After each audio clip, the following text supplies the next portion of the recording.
العالمين، والصلاة والسلام على خير خلق الله محمد وعلى آله وأصحابه الكرام وتابعيهم بإحسان إلى يوم الدين. ربنا أرنا الحق حقا وارزقنا اتباعه، وأرنا الباطل باطلا وارزقنا اجتنابه. ربنا آتنا في الدنيا حسنة وفي الآخرة حسنة وقنا عذاب النار. برزانم إمل بشي مهلكات لكتابي مختصر منهاج القاصدين، باسي عجائب قلب أو أنا ما أنكر بين سر كتابي نوع رياضة نفس، تهذيب أخلاق، شون إنسان تمرين أكاد بنفسي خوي، وشون أخلاق كاني بالفت أكا، ومعالجة أمراض القلب، شون ضلي نخوش معالجة أكيد هول أدي تيماري بكي، وذلك في فصول أمجلة فصلك باسي أكين. أفرمي سرتا اعلم أن الخلق الحسن صفة الأنبياء والصديقين، أخلاق برزجوان أو صفة طوائف غنبران وصديقين، وأن الأخلاق السيئة سموم قاتلة، وأخلاق خرابة كان يشهرهم يعني جهر كشندن تنخرط بصاحبها في سلك الشيطان، وأكاد أو كسيك وأخلاقي سيئي هي برقي الشيطان بيبا إخات سر خريطي الشيطان، وأمراض تفوت جاه الأبد، وكملا نخوشيهن جاهي أبد. طبعا همو إنسانك جاهيك هي، سمعيك هي، حرمتك هي، وأولا شخصيته كسايتيك هي، بلام جاهك من هي جاه الأبد. كلا الروجي قيامتها لناو بهشتها هتا إنسان كسايتي وشخصيتي خوي للروجي قيامتها لبردم خلائقها بسري برزوا كومالا نخوشي منهن أو اندخ خطرن نك جاهي إيرت أبن، جاهي إيره جنية، جاهي أبد لبردم خواي أبن. إنسان لير السمعشي نبي لقيامتها السمعيها بزور جيبيني، بلام أو نخوشاني كسمعي إنسان بالطواوتي أكوجن أو خطر لسر إنسان، فينبغي أن تعرف العلل ثم التشمير في معالجتها. أبي إنسان أجي لعلة كان بين نخوش كان همي بباشي بزانه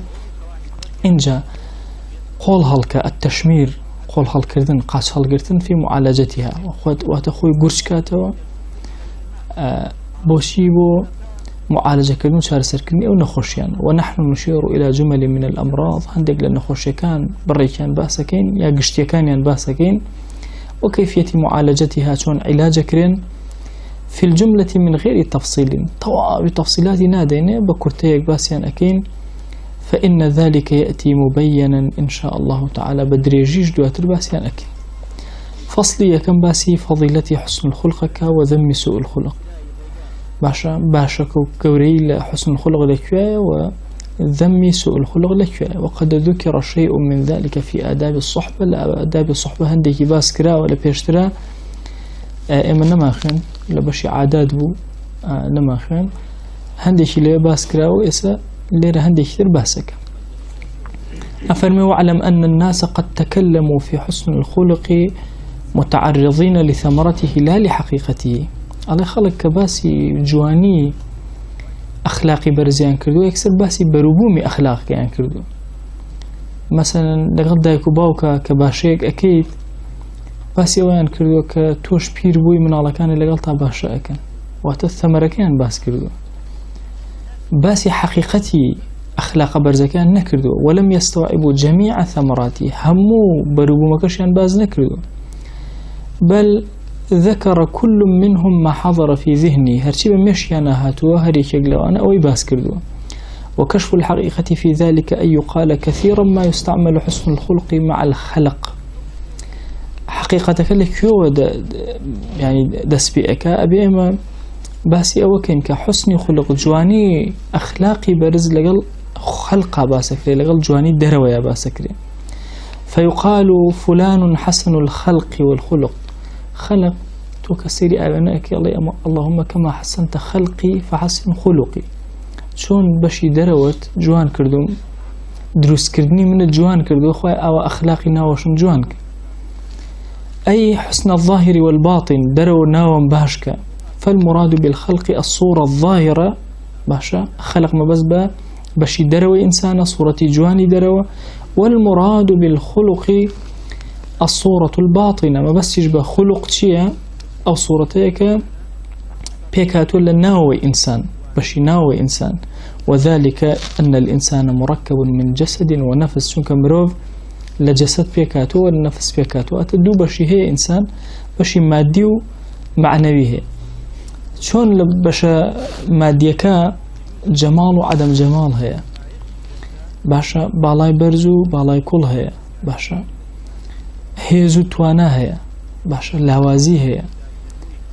لها مشتكانا شون جيوازي هي تفاوت بهمان شواز الأخلاق باطنة شاوه بشي معنوي إنسان يجب بهمان شوازك. فالجسد مدرك بالبصر باشا الظاهريكا تشاو أي بيني تشاو بلام والنفس مدركة بشي بالبصيرة تشاوي ناو أي بيني بصيرة إنسان ذكاء إنسان أي بيني. ولكل واحد منهما هيئة وصورة هذه شكلوان هيئة شكلك هي صورة رسمك هي يان جوانا يا ناشرين. والنفس المدركة بالبصيرة أعظم قدرا من الجسد المدرك بالبصر. والله أقل نفس ببيني ببصيرتك طواو زور قدري زياتر أقري لويك جسدك ظاهرة ببصر بتشاو أبيني. ولذلك عظم الله سبحانه وتعالى أمره إني خالق بشرا من طين فإذا سويته ونفخت فيه من روحي. باشا دي قد بدن باسي دروي إنسان بشري إنسان أويا ما يبشر به الناس باشا أويك بشاني خلق أدري دروي أبين دي بشري إنسان بيستي إنسان أفرمي إني خالق بشرا من طين بشي دروي وتي لخول وانيا لقلب أي بشي ناو فإذا سويت ونفخت فيه من روحي باشا روحي نسبة داب بناي خوي اللي الروح ما بس أولنية كبشيك الأخوة عندك جاري في جو بيروكيم ردايا عندك بيانوابو من روحي واتا يعني مروف روحكي بشيك الأخوة لا اما الدوجور إضافة ما هي إضافة جزء ما هي إضافة تفضيل ما هي الزمان عربية إضافة جزء شونا مثلا يد زيد يد بشكل زيد بلام إضافة تفضيلي شونا مثلا بيت الله مالي خواخو بزوني أم مال بشكل أخوة مالك النسبة أدريت بناي خوا بمرو في شرواية على بيت الملك عشان بيت بشكل الملك لا بلام قال بلا عين الملك تو يكسر أذاني مثلا أم بشكله واضحة يعني إضافة تشريفي من هي باش بوريز بكارية إضافة جزئيش من هي جزء وكل كبكارية بوي أفرمي لهم إضافة كحرف جر هي لزمان عربية الله يا في هي يا من هي أجر منها بجزء باشا اسألي خاتم فضة يعني خاتم من فضة بشكله باشا بلام علي طبعا لا مش هي عند تقديرات مثلا غلام زيد يعني غلام لزيد غلامك هي زيد باشا مثلا علي بابلن رمضان السنة يعني رمضان في السنة باشا رمضان بشكل تنهاهي من كيان باشا واضحة باشا أبي تريان هم التفضيل كألي رمضاني أمصال باشا ما بس أولنيا بلي ولا بابلن هرشنا بشكل مثلا رمضان فيك بلي ولا أما بشكل هيزم أو ما بسيت يا رسول نكرة ولا عربية كبلي ولا ما كش بكاري بلي غلام لزيد غلامك هي زيت هر بشيتي تيا نكرة وأجر شيء أيش هستكي وتصورك نزيكك هي كأنما ربطك هي لنيوان أم دوانا يوم يجي قسم ما نسر ربطك إني قسم ما نسر مسألة تفضيلة كاتكتو علي خوي يقول القرآن أفرميتي ونفخت فيه من روحي فوم بيا كردوها لشي للروح خوم يعني الروح أو اندبرز شون الله كعبة الله الروح جل الروح الله نقبل شيء بالأخوة واضحة بوي إنسان سبحان الله بشم معنا بكيدرا وتبناي خوا بشم ما بكيدرا وتبناي شيء مادة وتبناي قلب فنبه أن الجسد منسوب إلى الطين والروح منسوب إليه سبحانه وتعالى بنفخته. نسبة دراوة بناي خوا بلان بويك بشك الأخوة بنفخته بويك رب العالمين فوي بيأكلوا بإنسان. فالخلق عبارة عن هيئة للنفس راسخة. أخلاق بريتيل لشي روشتكان عبارتها لا أو شوازي كوال نو نفس إنسان داكو تراوة تصدر عنها الأفعال بسهولة بهوي أو أخلاق برزانوة باشا لناخي إنسانا بآساني إنسان كرده وكان يجيب جيئك بسهولة ويسر من غير حاجة إلى فكر وروية بيسي بوانيا كبير كاتوا باشا بيهنا وبيبا لذهني خويا نخير هيش بيسي بوانيا. فإن كانت الأفعال جميلة سميت خلقا حسنا وإن كانت قبيحة سميت خلقا سيئة. جاو أخلاقنا أجد جوان بون بيانا وتري حسن جوان خراب جوان خراب.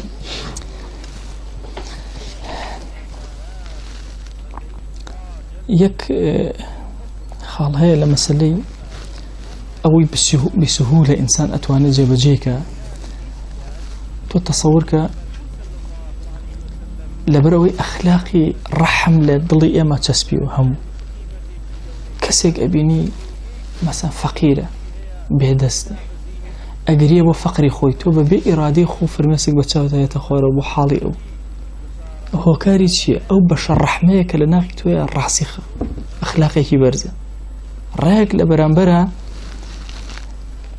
تأثير لشيئك للظاهري تو أكاتك أخلاق الداخلية كتبالط بيوان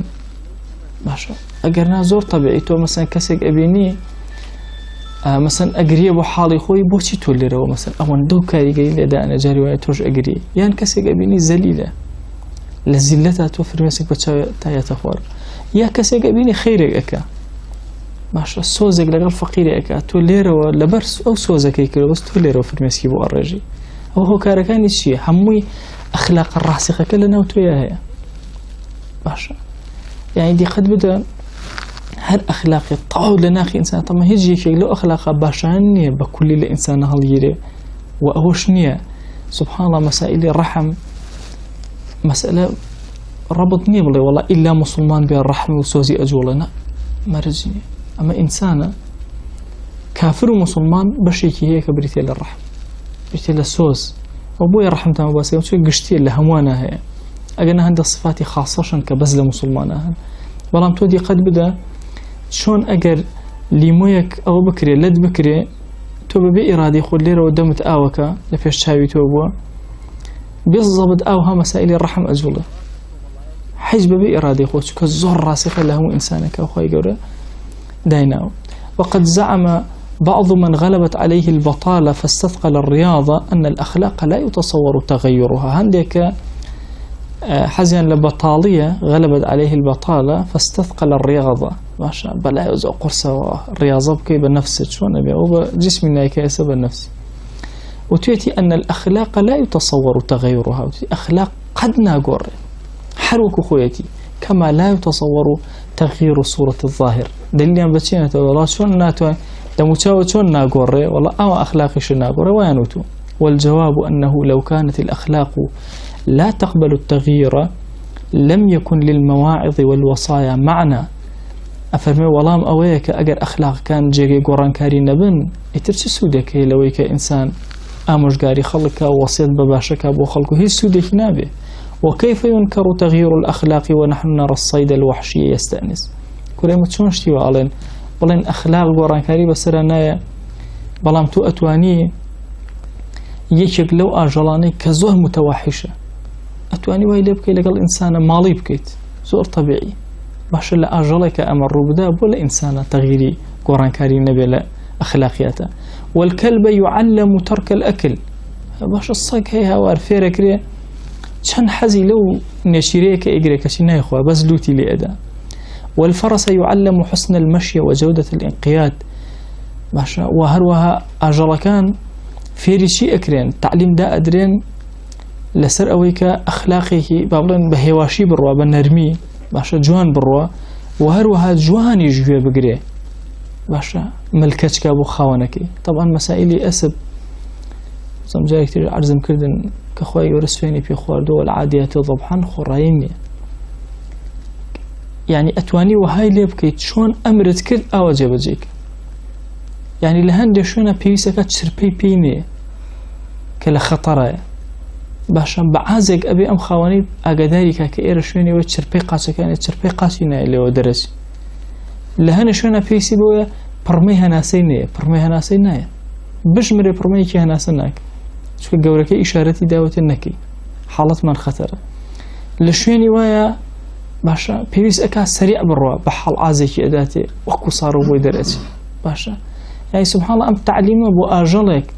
كهيج أم تعليمانه هنية كشي فير بوا أي شون لإنسانا قران كاري دروز نابي إلا أن بعض الطباع سريعة القبول للصلاح وبعضها مستصعبة أفرم إلا أو عندها هندق طبيعته كان زور سريع قران كاريان بسرية هندق شان بزحمة بلام همويان قران كاريان بسرية بلام هندق كان ببلا هندق كان هواش وأما خيال من اعتقد أن ما في الجبلة لا يتغير خيالي أو كسان كبيان وابو أوي كجبلية لإنسانا كلناخي إنسان وهلا خلق وران كاري بسرنا فاعلم أنه ليس المقصود قمع هذه الصفات بالكلية بزانك ما بس أولنية كتب لي والله كاك أم أخلاقا درئهنم ومن التوري درئهنم خيانة درئهنم والله الإنسان درنايا بكلي هرتياتي باشا ما بس لا تشاكسازي أولنية كتب بكلي أوشت دربياني وإنما المطلوب من الرياضة رد الشهوة إلى الاعتدال أو شهوتاني كخوال ناخي إنسان درسي كردوا الرأي يبقى الذي هو وسط بين الإفراط والتفريط باشا كنيوانجيرك اللي بين زيادة الرأي وكم رأية باشا نكم بروا نزور بروا وسطك بقري وأما قمعها بالكلية فلا تبتئ بكل أو شهوة دربين إلا شيء إنسان درنايا كيف والشهوة إنما خلقت لفائدة ضرورية في الجبلة يك صفتي خرابني لإنسانا كخوي قول خلقي كردبه الجبلة إنسانا أساسيات إنسانا كهيا هرهم يبوض ضرورتك وفائديك سودي خوي هي لشويني خويا ولو انقطع الشهوة الطعام مثلا باشا إنسان وتي والله التمرين أكم حتى وكو يتر هر حزم لخوارد النبي جاخو حزم لخوارد النبي أمري لهلك الإنسان جارة كسيكم بيني لبيانجين نخوشك جگری زوری خورده بود و عملیاتی که کرد و هستی خوارنی نما و هستی برسیتی نما بود یعنی نه ازانی برسیتی یا تونیتی بس ام هستی نما بود جهمو جاری ماسا اس ایو کشت اخوان ایو چه جور نگرن ای والله ام توکلی در بخوم لگل گوشت ایو فرقی نی هیچ هستی پیانک اینجا ایو نزانم تیرم خورد و یا نه ایو که ای خوم نزانم بس اونده پیم الان که او ساعتی که 2 ساعت هیچ نخوردوشتی بخو ايوه قلنا هيك نازنم كاشخوم ايوه حتى بخوم نازنم ايوه دسم اقرنا والله بس زور اخوان نكم بخور توزي يكتر بخو ايوه هم بعزاده بيش يكتر لولا كما قياس بزان او شلون اخوان من جوكو بخو ايوه قلنا من هيك حستم نماو شعوري او نماو جا سبحان الله اگر بيتو الشهوتي مثلا خوارد الانسان الا هلك الانسان والله تيأتش تكون نازنه يا او شهوة الوقاع يعني مثلا مسائل الجنس لإنسان بكل لا ببريه لانقطع النسل باش أو كاتو وتنامني ولو إن عدم الغضب بالكلية أجد ترى الإنسان بكل دربين لم يدفع الإنسان عن نفسه ما يهلكه إنسان أو كاتو أو شتيك وخريك أي فوتين لخوي لا دور ناخته تورنا بقت باش خوي أفوتين كهلا أو بشش يرتيابه بو وقد قال الله تعالى أشداء على الكفار الرحماء بينهم خواه يقول القرآن أهم زانا توريشو رحمة كشردي كي باسكلو ومسلمان باشا تندو تور لغا الكافرانا نرمو هواج لغا الخوانا ولا تصدر الشدة إلا عن غضب شدو هيز لكوا دركي ولا توريو دركي ولو بطل الغضب لم تنع جهاد الكفار أجر كلي كابرة أول لي تمرين كروتي والله توريم لخو ما درهنا بحياتنا وأنا جهادي كافران بك خوي قرأ فرمي والكاظمين الغيظ ولم يقل والفاقدين الغيظ وتي توري خوان أجرن نيو الدري أكيش كوابو ضرورة التورية كيش قال الشهوة كان لإنسان هبه إن جاء. وكذلك المطلوب في شهوة الطعام الاعتدال دون الشره والتقلل. ألا مثلا خواردنا أبين ناوان جيريك بكري نأويك بكل بلا مار بدا نأوي نخوا بطاوي كم كاتو وسطيك لوشا حتى للتمرين كشابه وسط يد بكار بينه. خوي جورا القرآن فرمي كلوا واشربوا أمرك بخونه ولا تسرف. والله لبرانبرا يعني قطعي نكر بلا لا تأكلوا لا تشربوا يعني وتأكلوا واشربوا والله لبرانبرا لا تسرفوا زيادة الرأي مكان. إلا أن الشيخ المرشد للمريد إذا رأى له ميلا إلى الغضب والشهوة حسن أن يبالغ في ذمها على الإطلاق ليرده إلى التوسط. والله مثل الشيخ مرشد أو ما وصيك أي طلبكاني پروردك أي مريدكاني أو شيخيك پروردك سيرك هيانا باش زور توريا باش أي زور زمي توريا بوك بوسي بوي بكرتو نبوي هالكيش نمنتي باشا يان سيرك لمسائل الشهوة زربة دي رقبة بري أوسي بوي بيجرته. ومما يدل على أن المراد بالرياضة الاعتدال أن السخاء خلق مطلوب شرعا. باشا أوش كالدليل لسروي كأبي همو الرياضة كان بنيوان جيريبه بوسط يدبه باشا أو السخاوة زور مطلوب نيل شرعا وهو وسط بين طرفي التقدير والتبذير. باشا نيوان جيريك لبين نيوي كإنسان دسقو جوابه هيجي لنا بيته تقدير يا تبذير. طبعا تبذير لقل تقدير بكل دسي قلتو هيج سربناك تبذيرش هيجنا يلتو قوي تبذير لمسألة توشاندني فلاحك وكأو توشيني وبيوتي بذر الرجل هم بذور بتوء وتري بذور يعني ويكفري أدي تسر زوي بو تبير كانوا وقت توكل بخوانا بأم فلاحة بين لبيش يخود قنمك يخوي فرية باشا أجل إرادي خوانا بين مالك فوتا بلا أول دي توكل بخواها يا حيو نادا تفرية باشا تشكو أزاني خواني شي هي كإيداته جاء فرمي توكل إنسان تون فيري أبيت الله يشيك لوش تاني كزور عجي فيري توكل تكا فلاحة باشا تجاري وهبون هنا مثلا كبرى جوزي كريوه باشا أيانا أي نجي باركي فوتا بلام أول دي يقين هي أخويش عظيم بسر وناي فوتيني زور طبيعية بلايو وفي التبذير يعني باركي خوي سرفكات ببيع أوي لا كاتو ببيع بير كاتو باشا خوي ساقر بعقل إنسان بنا بأوك باشا بلام نا أول دي توكل شي قائم هي بذر الرجل البذرة باشا أو توهرهم في الرئادة جاء وتدسي أو كراونا بيوكو يكجنم في الرئادة أو تبذير هموش تكاني خوي نهيلته تقدير يجنبي أبو شوازة سخاء وسطك لم نوانا أخوي يقول أفرمي والذين إذا أنفقوا لم يسرفوا ولم يقتروا وكان بين ذلك قواما. فلسفيك هي علماء زور باسية كان فلسفي قوام كغزالي أساسا كيدا مزران أو اللي همشتيكا أو بينالي وسطيات بيالي قوام علي اللي همشتيكا كسي مسلمان أبي قوام بيت واعتل بينها وكان بين ذلك قواما شون لسخاوتك باشا لإنفاقك لبيناوي خوايا باشا لم يسرفوا ولم يقتروا لبيناوي خويا جستي خويا لم يسرفوا ولم يقتروا وكان بين ذلك قواما أو فلسفي قوامك طبعا زورشتي لسر نسراوك غزالي لهمو كتابة كانيا أو فلسفي قوامي رساو كردو الهندي جال فلسفي قوامة وتصور أكي إنسان مزدوجة باشا بنمونا هندي جار أبينيك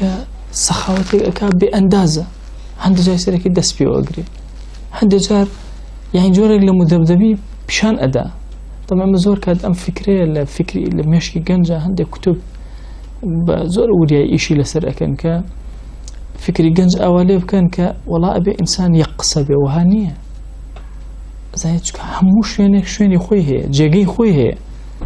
لو أشي الرجع أم كاس الزور نرمى أبيني زور تنبه أو تندي أجا نرمى غلط هندي جارج أبيني زور نرمى أجا تنبه غلط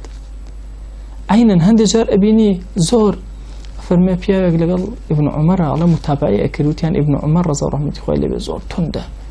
زور باشوين بيغمري خواه صلى الله عليه وسلم كتوتي والله من شوين يكوم زام تشيك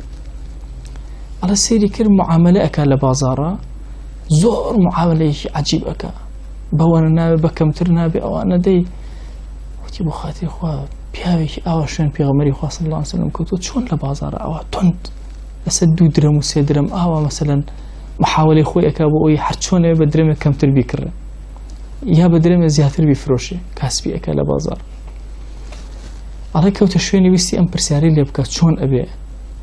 على فقيرة كي بيني يكي سباري ده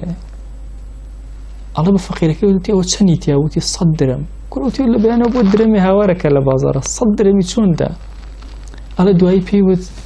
وتي بيغمري خواه صلى الله عليه وسلم أوا أمري فكرين أوا أمري فكرين لبي وا أمري فكرين لبازارة بي وريابين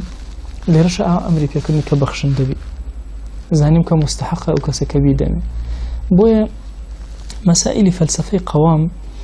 زور قصي لسركة وزور يشي لسر وسراوة كأيج أو وسطيتي كإنساني مسلمان براسي رائقري يعني إما حتى بلان بزوتنو إسلامية كان عالمي إسلامية بزوتنو أن هو تنهاو تويتي كاكا بس شك ما بير ما دوستك متاري أدا أيو قل هو الله بس جهادي تياي زور متعصي واي قل هو الله تياي باشا مش حشي بير مكو باشا يا وار قل هو الله تكيو أو تياي أو تياي كاكا بوشم كتنها يقلاني أبيني باشا ما بير ما دوستك يترو تاري أدا فقولا له قولا لينا لينا يعني هم كذا يعني نرم أي مساهر مثل فرعون بنرمي قصب كان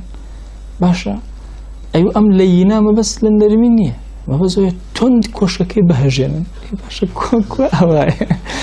باشا أو لا يعني سبحان الله ها تند قوامي يعني بعكس شو عين شواس باشا طبعا أو فكرة هي مسيحية كالله أجر زليشان لداي لا بكرو بزلكي أو لا شيء بكرو بزلي تري لبن أو مشهورة كفكرة مسيحية بلام أصل عيسى للقرآن وهانية من أنصاري إلى الله قال الحواريون نحن أنصار الله باشا سبحان الله أو فكرة لأصلا لنو مسيحيتي شاني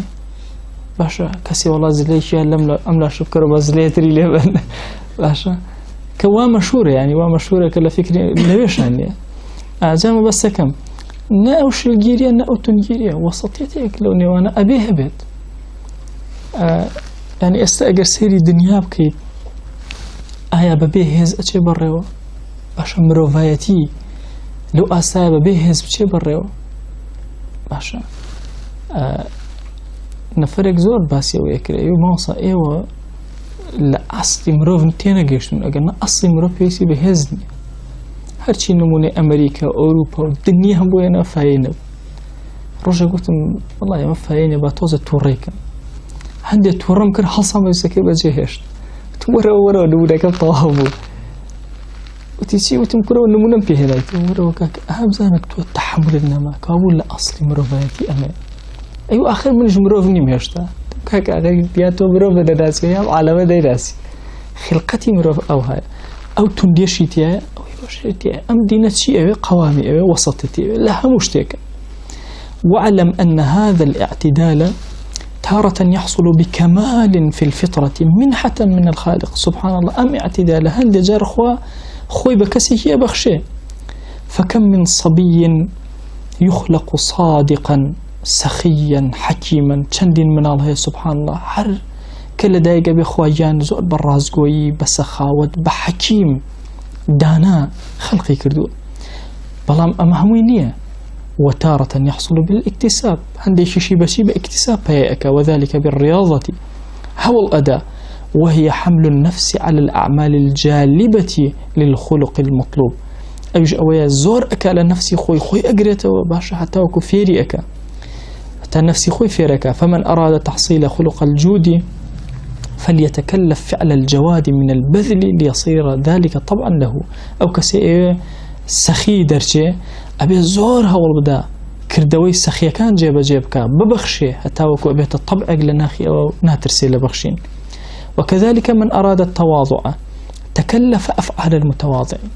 أو كسيك أي متواضع به يكم جار أبي هول بدا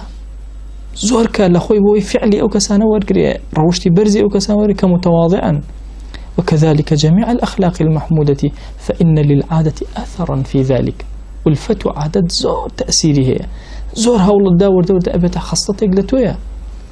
كما أن من أراد أن يكون كاتبا يتعاطى فعل الكتابة، شون كسيك أبتا النسر هول أدا دي دي أبتا النسر. فقيه هول أدا دي دي دي دي, دي لغا الفقهاء قساءك دي يشي أوان دوبارك أبتا فقيه، حتى ينعطف على قلبه صفة الفقه، حتى وكو وايلي الضلي يثير صفة فقه ورقري خوي أو أكا. إلا أنه لا ينبغي أن يطلب تأثير ذلك في يومين أو ثلاث. نابت شاوري وكا والله بدو روج بس روج من ببن باتشي بفقيه، بدو روج بمكسيكي متواضع أما جهدي إيه. وإنما يؤثر بالدوام، زورك لخوي بردوام حتى وكو خوا دليلي أكاتو. كما لا يطلب في النمو علو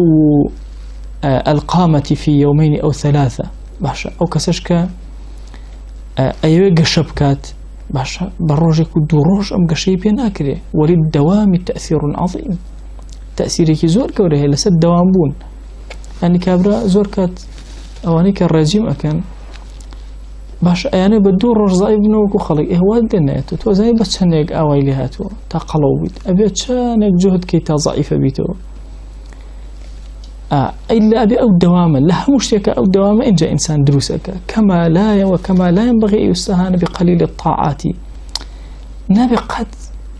عند العبادة كما كان باش بقالته وسيبك، فإن دوامها يؤثر شن بردوام بلغة التأثير أكا جي خوي أكاتو. وكذلك لا يستهان بقليل الذنوب. كل نبي كم يقلقونها كان يجي إنسان يبين ذاتي ولا كل قناها كم ترقيناك والله الدوامها بلا سر كم قناها زود شو كابة تجيب لله إنسان والدودة تجي خوي أكاتو. وكما أن تعاطي أسباب الفضائل يؤثر في النفس تعاطي، كما أن تعاطي أسباب الفضائل يؤثر في النفس ويغير طبعها. هرشون بخشينوي باشا هو كاركاني فضيلة قوري تأثير أكا لناخ طبعي إنسان أقوري. وكذلك مساكنة الكسل تصير عادة باشا إنسان لشويني تملانا دابني شيء باشا كاري تملي بك وردود بتعادة لوا فيحرم بسببه كل خير وهو وحرشي خير لدسي أدا. وقد تكتسب الأخلاق الحسنة عليكم السلام ورحمة الله بمصاحبة أهل الخير. والله بقران لقل أهل خير وهاولا يكرني أهل خير زور أخلاقي بردسي إنسان أكوي. فإن الطبع لص طبع إنسان دزة يسرق الخير والشر، خير وشر لها والله كان أبا. الصاحب عروتنا الساحب، الصاحب الساحب هاولا كت راكيشرة راتكيش. قلت ويؤيد ذلك قوله صلى الله عليه وسلم أمقصي في غمريان صلى الله عليه وسلم دليل لسر أمك أفرمي المرء على دين خليله. إنسان لسر ديني باش خليلكيتي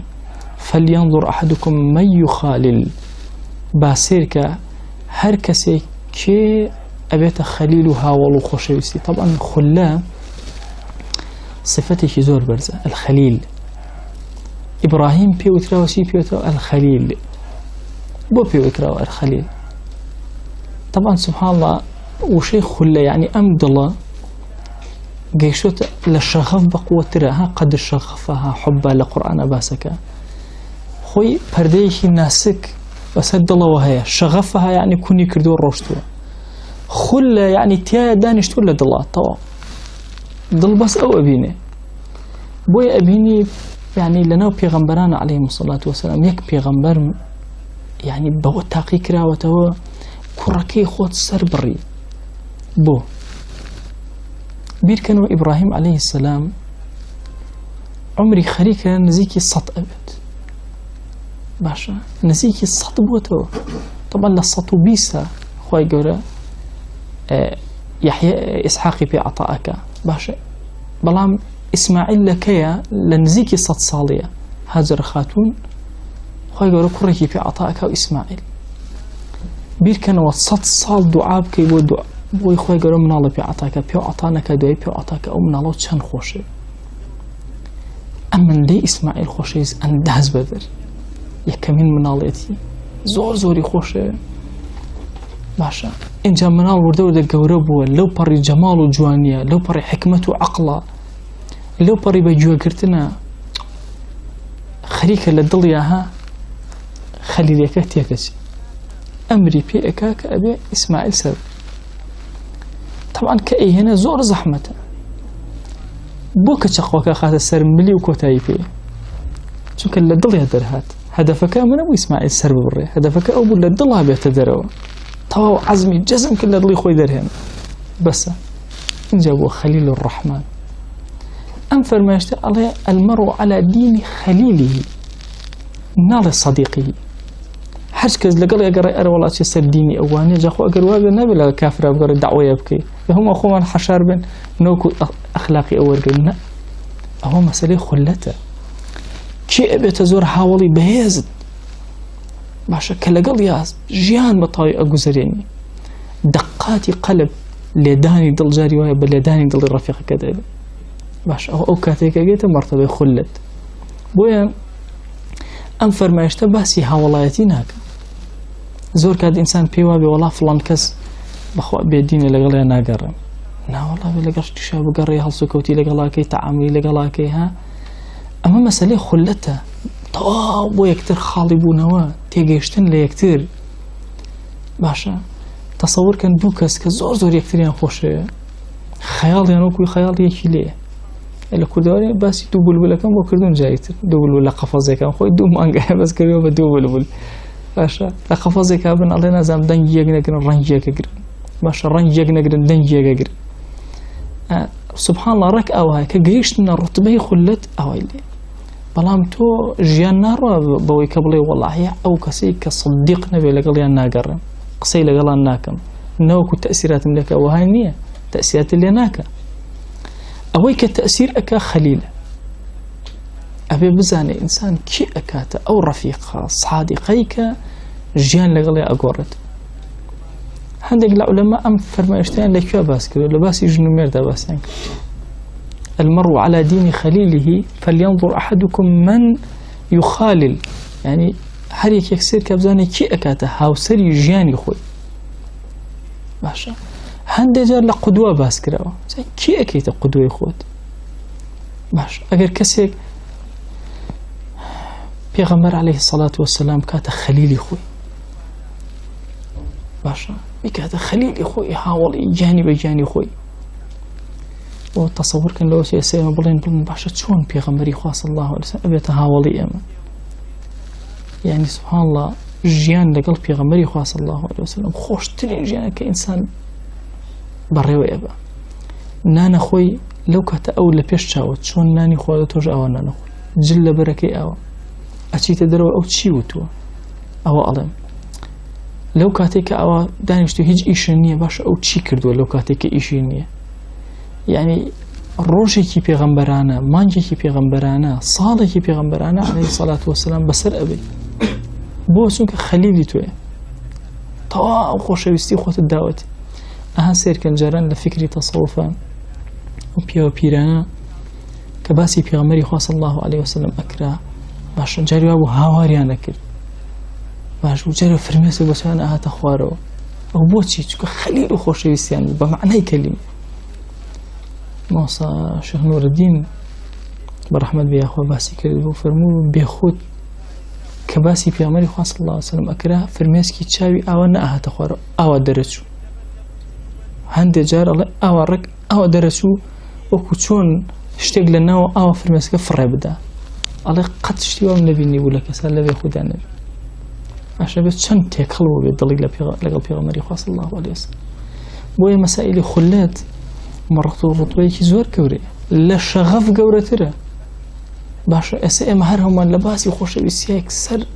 ئەی هاوار ئەبێ زڵێخا چەند خۆشەویست بێ بۆ یوسف قەت شەغەفەها حوبە شەغەف هیچ نیە بچە خولەتە زۆر بەرزترە خولەت لەو ئاستە خەلیلی ئەو کەسەیە ئیتر تەواو باشە هەموو کاتە پەنهانەکانی لەگەڵەوە بەسەر ئەبە بۆیە مەسائیلی خولەت یان صاحب زۆر گەورەیە لە تەهذیبی ئەخلاق لە ڕیاضەیە لە پەروەردەیە بۆیە جاران ئینسان کە هەوڵی ئەدا جوهدی ئەکرد هەر زوو شێخێکی دەسەکەوت و دەستی ئەگرت و ئەمیش ڕزگاری ئەو ئەلەم زەمەنەی ئێمە شێخمان دەست ناکە دوو کەسەیە لە باسی شێخە مۆسا سعیدی نورسی فەرموویەتی لە نەبوونی شێخە قورئان دەستبەرن بۆ قورئان ڕزگارتن بیکەنە خەلیلی خۆتن باشە لەگەڵ یا بژی بخوێنەرەوە لە مانای تێبگە جێبەجێکە باشە غەزالیش لە زمانی خۆیان فەرموویەتی چی فەرموویەتی خۆت بکەرە خەلیلی خۆت کەرە شێخی خۆت چونکە غەزالی خۆی بۆ خۆی زمانی خۆی فەرموویە گەڕام شێخم دەست نەکەوت باشە ئەڵێ گەڕام شێخم دەست نەکەوت بڕێرمدا خۆم چاک وی ئەم کتێبای نووسی لە تەهذیبی ئەخلاقا خۆم چاک ئێمەش لەم زەمانە زۆر پێویستمان بەوەیە خۆمان چاکین لە خزمەتی قورئانە دڵمان تێراوکەین خۆی بۆ خاتی ناو جوانەکانی خۆی لە گوناهەکانمان ببوورە دەرگەکانی خەیر بەسەرمانە وەڵاکە یا ڕەبی خۆی گیان گوناهانێکە کردومانە عەفومان کە ئەخلاقانێکی خراپ کە لە ناخمانە جێگەی خۆی کردوتەوە خۆی گیان لێمانی دوور خەرەوە خۆی هێزمان پێ بەخشە تا بتوانین جوانترین ڕیاضەیە بکەین تاوەکو ئەخلاقمان بەرزکەینەوە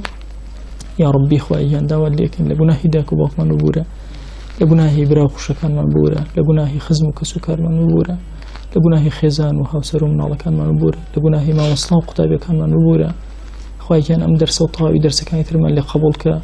یا ڕەبی خۆی دڵمان ئارام کە ماڵەکانمان ئارام کە یا ڕەبی خۆی وڵاتەکەمان ئارام کە تو گەورەی خۆت خۆی گیان بەزەیی ڕەحمەتی خۆت میهرەبانی خۆت بەسەرمانە ببارێنە عاقبەتمان پڕخێر کە یا ڕەب العالەمین خواي عاقبة من برخيرك يا رب العالمين خواي عاقبة من برخيرك يا أكرم الأكرمين وصلى الله على سيدنا محمد وعلى آله وصحبه وسلم تسليما كثيرا أبدا إلى يوم الدين. أخو عفوك.